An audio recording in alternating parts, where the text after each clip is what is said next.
Yeah, my grandma lived, her house is on 9th Street, my cousins lived on 11th Street, so my whole family lived behind Cypress, so we didn't know what was going on back there. And the first day that they finally drove me over there, a few days later, when everything are like piles of cement and rebar, like, 10 feet high, and the sun was out. I remember the day. It was like I stepped from 9th Street onto Cypress Street, and it was like I was on another planet. The sun was out. It had been dark my entire life, and I didn't even realize it. Wow. Wow. Yeah.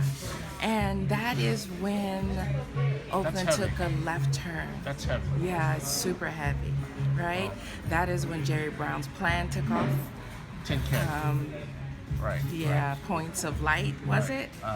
What was it called? Elegant Density. Elegant 'Cause I worked Density. on the project. Yeah, that's double speak for social and racial purging, unfortunately. And then as people started to slowly come in, right? So this is when you started to see that message, that propaganda about how bad Oakland was. It was an effort to rhetorically devalue our space so we could get this project underway that we're currently living in now. So I would go all, and that's when I actually started traveling. I've lived in Zimbabwe, I've lived in Nairobi, I've lived in Tanzania, I spent time in Canada, I spent time in the Caribbean, and at that point I started hearing this weird thing when people would meet me and find out I was from Oakland. They'd say, "Oh, that's a really dangerous place," and I thought, how is this now a narrative in my 20s? This is strange. And I realized, hindsight, that was language to seize our space, right?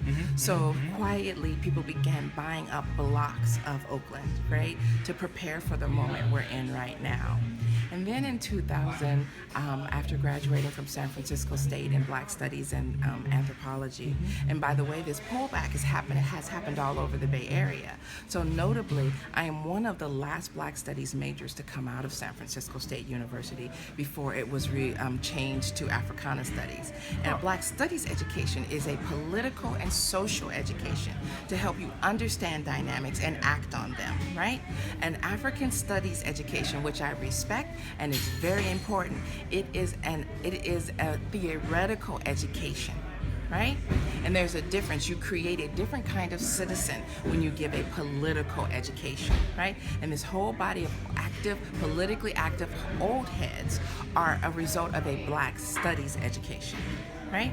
So that's also been rolled back. That no longer exists.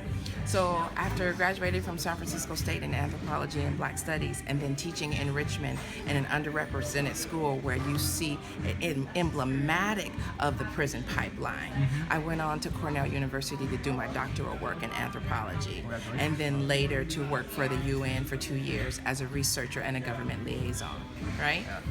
And during that away time from 2000 and it had to be 2001 to my return in 2011.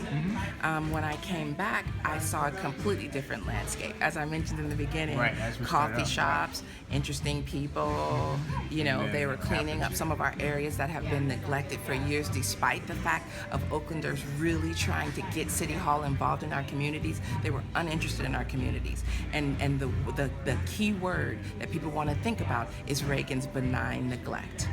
There's a specific political strategy to neglecting communities in order to seize back that space for capital, for elite activities, not for community living. In closing, how can people find out more about your campaign? You can go to noniforddistrict3.com to look at our platform. You can friend Noni for District 3 on Facebook to find out about our community conversation hours. You can friend Noni Session on Twitter to participate in those community conversation hours, or you can just friend Noni on Facebook if you want to be friends. Thank you so much. Thank you. Thank you.